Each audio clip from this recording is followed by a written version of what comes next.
Have you ever felt like your heart was being torn in two directions, knowing that no matter what you chose, someone you loved would get hurt? Stay with me until the end, because what I'm about to share changed everything I thought I knew about love, loyalty, and the person staring back at me in the mirror. And if this story touches your heart, please hit that like button and subscribe to hear more real stories about the messy, complicated beauty of being human. I thought I knew what love was when I married Sarah. We met in college, fell hard and fast, and within 2 years, we were standing at an altar promising forever. She was everything I'd ever wanted, kind, intelligent, with a laugh that could light up the darkest room. For 3 years, we built a life together. A modest apartment in the city, careers we were passionate about, and dreams of starting a family someday. Then I met Emma. Well, technically, I'd met Emma at our wedding. She was Sarah's identical twin sister, living across the country pursuing a photography career. They looked exactly alike. Same hazel eyes, same auburn hair, same dimple on the left cheek when they smiled. But Emma had always been the adventurous one, the wild child who backpacked through Southeast Asia and lived in a converted van for a year. Sarah was the steady one, the planner, my anchor. Emma came to visit us that autumn, planning to stay for a month while she worked on a photography exhibition nearby. I didn't think much of it at first. She'd crash on our couch, we'd all have dinner together, and life would continue as normal. But nothing continued as normal. It started innocently enough. Emma and I would stay up late talking after Sarah went to bed. She was a night owl and so was I. We'd sit in the dim kitchen light, drinking tea, discussing philosophy, art, and those big questions about life that you usually avoid in polite conversation. She challenged every opinion I had, made me defend positions I'd never questioned. With Sarah, everything was comfortable and safe. With Emma, everything felt alive and electric. I told myself it was just friendship, just two people connecting intellectually. But I was lying to myself, and somewhere deep down I knew it. The moment I couldn't deny it anymore came on a Thursday evening. Sarah was working late on a big presentation, and Emma asked if I wanted to walk to the pier to watch the sunset. We walked in comfortable silence at first, but then she stopped, turned to me, and said something I'll never forget. "You know what's funny, Daniel? Sarah and I are genetically identical, but we're completely different people. Sometimes I wonder if people see us that way, or if they just see the same face twice." I looked at her then, really looked at her, and I realized she was right. Despite sharing Sarah's face, Emma was entirely her own person. The way she tilted her head when she was thinking, the slight rasp in her voice, the way she saw beauty in broken things, and in that moment, standing on the pier with the sky turning gold and pink behind her, I felt something crack open inside my chest. I was falling in love with her. Maybe I already had.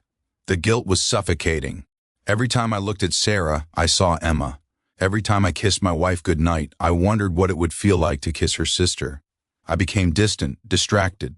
Sarah noticed. "Are you okay?" she asked me one morning, her hand gentle on my arm. "You've been somewhere else lately." I wanted to tell her everything. I wanted to fall to my knees and beg for forgiveness for something I hadn't even acted on. But instead, I just nodded and said I was stressed about work. Another lie to add to the growing pile.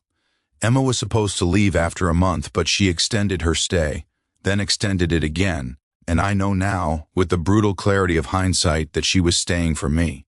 The tension between us grew unbearable. We'd brush hands reaching for the same coffee mug. Our eyes would meet across the dinner table and hold for just a second too long. Once, she touched my shoulder as she passed behind me, and I felt that touch for hours afterward like a brand. I knew I had to do something. This couldn't continue. I was destroying my marriage from the inside out, betraying Sarah in my heart if not in my actions. I decided I would ask Emma to leave, to give us space, to let me fix whatever was broken in me that had allowed this to happen. But before I could say anything, Sarah cornered me in our bedroom one evening. "We need to talk," she said, and the way she said it made my blood run cold. She sat on the edge of our bed, hands folded in her lap, and looked up at me with tears in her eyes. "I know," she whispered, "about you and Emma." My world shattered. "Sarah, I swear nothing happened. We never—" She held up her hand. "I know nothing physical happened, Daniel. But I'm not blind. I see the way you look at her. The way you light up when she enters a room, the way you've stopped really seeing me. The pain in her voice broke something fundamental inside me. This was the woman I'd promised to love and protect, and I'd done this to her. I'm so sorry, I choked out. I never meant for this to happen. I love you, Sarah. I do. I know you do, she said softly. And that's what makes this so hard. Because love isn't always enough, is it? You can love someone and still hurt them. You can love someone and still want something else. We sat in silence for what felt like hours. Finally, Sarah spoke again. I need to tell you something. Emma knows too. My head snapped up. What? She told me last week.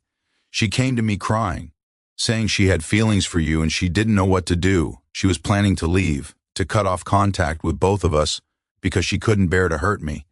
Shame washed over me in waves. Both sisters had more integrity than I did. They'd confronted the truth while I'd hidden from it. What do we do? I asked helplessly. Sarah wiped her eyes. I've been thinking about this constantly. And I realized something. I've always known I was the safe choice for you, Daniel. The practical choice. You loved me because I made sense. But Emma, she's the one who makes you feel alive. That's not true, I protested. You're not just the safe choice. But I am, she insisted. And there's nothing wrong with that. I thought it was enough. I thought safety and comfort would build into the kind of love that lasts forever.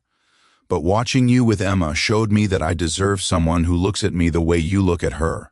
Someone who chooses me, not because I make sense, but because they can't imagine choosing anyone else. The next few weeks were the hardest of my life. Sarah and I separated, agreeing to divorce amicably. Emma left the apartment and moved into her own place across town. I spent a lot of time alone, thinking about what kind of person I'd become and what kind of person I wanted to be. Here's what I learned. I'd fallen into the trap of thinking that love was a feeling that happened to you, something beyond your control. But real love, the kind that sustains a marriage and builds a life, is a choice you make every single day. I'd stopped choosing Sarah long before Emma arrived. I'd let our marriage become routine, stopped seeing my wife as the remarkable person she was. And Emma? The feelings I had for her were real, but they were also built on fantasy, on late-night conversations and charged moments. They weren't tested by the mundane reality of building a life together, paying bills, navigating disagreements about whose turn it was to clean the bathroom.